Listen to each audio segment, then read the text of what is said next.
última dictadura militar duró 2.818 días, tanto tiempo que pasaron 2 mundiales, 2 Juegos Olímpicos, 3 papas y la primera trilogía de Star Wars.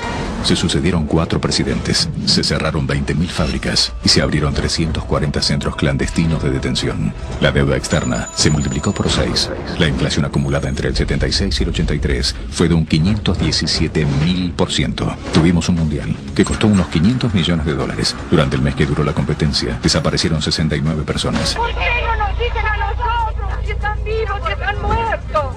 ¿Por qué no nos dicen?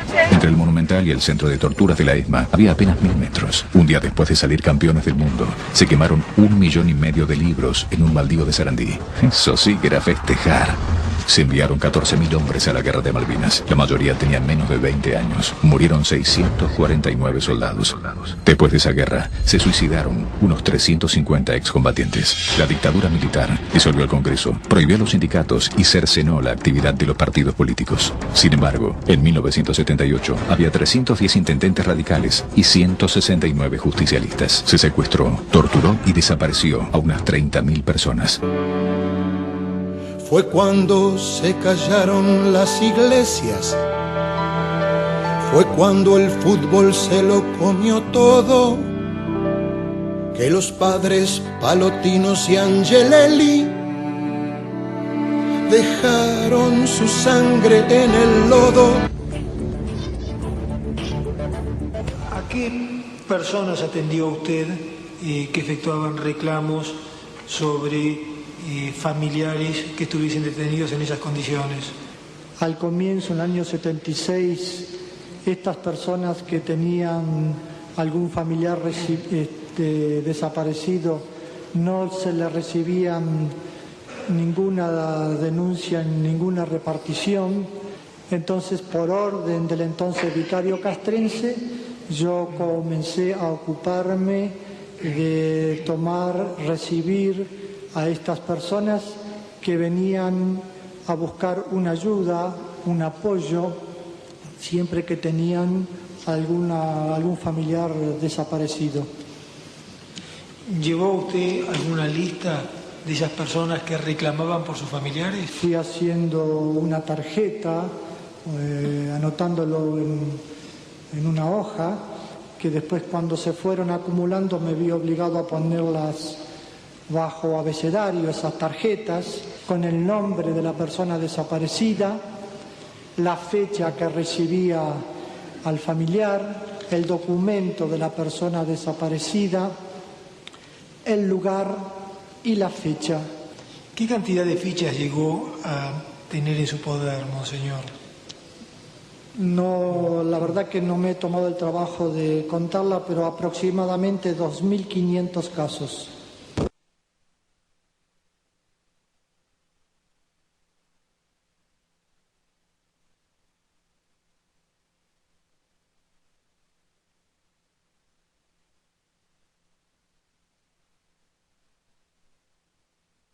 Estaba parada esperando a mis familiares, mi padre y mi marido, cuando paró un coche delante mío.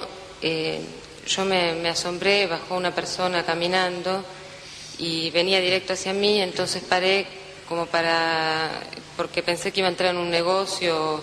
Me agarró enseguida de uno de los brazos, vino otra persona, me agarró del otro brazo y me subieron inmediatamente a un coche. Yo traté de gritar, pero fueron segundos y no tuve tiempo de reaccionar. ¿Cómo estaban vestidas esas personas? Estaban de civil. El coche no lo pude ver, fue muy rápido. Incluso del susto, yo me oriné encima y cuando me subieron al coche, ellos preguntaban si estaba mojada, como que eso era una reacción, no sé, preguntaban, ¿está mojada? Y dijeron que no, creo que no se dieron cuenta. ¿A dónde la llevaron? Después de ahí me llevaron a una cárcel clandestina, ubicado en el subsuelo de un edificio. Entramos por un garage y me bajaron del coche primero me vendaron. Cuando me subieron al coche me pusieron en la parte de atrás, en el piso, y me pusieron una venda blanca en los ojos. Después me llevaron a ese lugar, bajamos, me pareció que podía ser un garage. Después me hicieron entrar por una puerta y ahí inmediatamente había otra puerta que abrieron y me condujeron por una escalera a un subsuelo. Cuando me llevaron ahí, estando abajo, enseguida me dijeron que me desnudara y yo lo hice sin resistencia.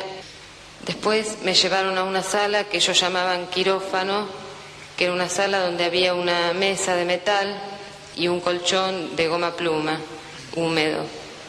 Ahí me acostaron, me hicieron abrir las piernas y me ataron los tobillos a la mesa y con los brazos hacia atrás también me ataron las muñecas y comenzaron a torturarme con picana eléctrica.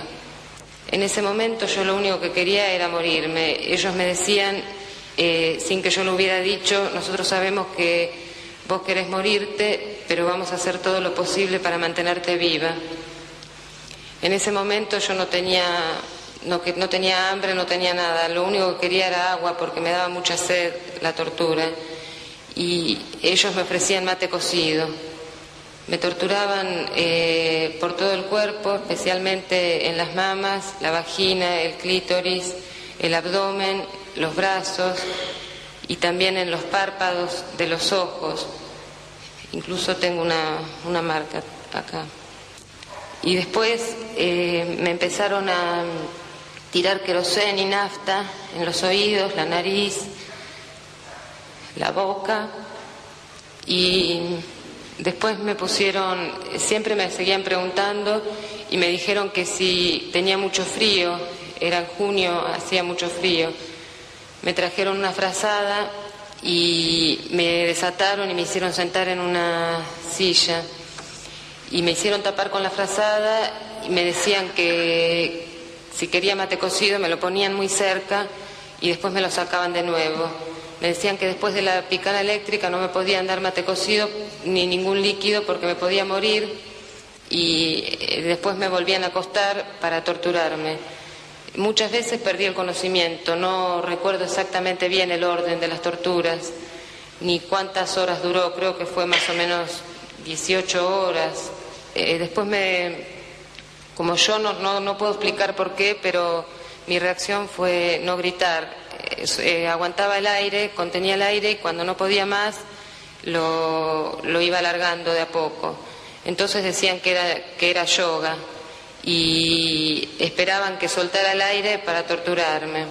Y me tapaban la cara con un plástico y cuando me estaba ahogando me volvían a poner la picana eléctrica. Yo en ese momento tenía 16 años y estaba embarazada de casi 3 meses de embarazo. Yo no les dije que estaba embarazada. Muchas veces después me preguntaban por qué no había dicho fuera de ahí, ¿no? ¿Por qué no había dicho que estaba embarazada? Y yo tenía mucho miedo que especularan con la criatura. Cuando me desataron, me pusieron boca abajo y empezaron a torturarme por atrás, en la espalda, en las piernas, en la cola, en los brazos, en la cabeza. Y también me dijeron que yo no me iba a llamar más Ana María Cariaga, sino que iba a tener una letra y un número. Y me pusieron K04. Se iban y al rato venían y me preguntaban cómo me llamaba y yo decía mi nombre, entonces me golpeaban y me decían no, K04. Y después, también posteriormente, me decían que por la edad me iban a llamar Piojo. A veces a las personas que estaban...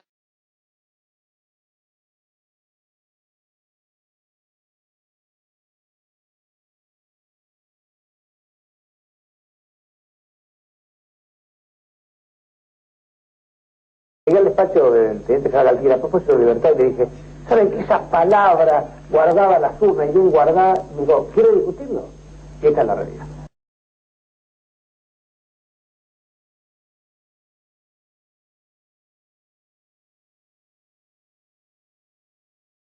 Y el punto final a las bestias de aquel infierno. Todo está guardado en la memoria.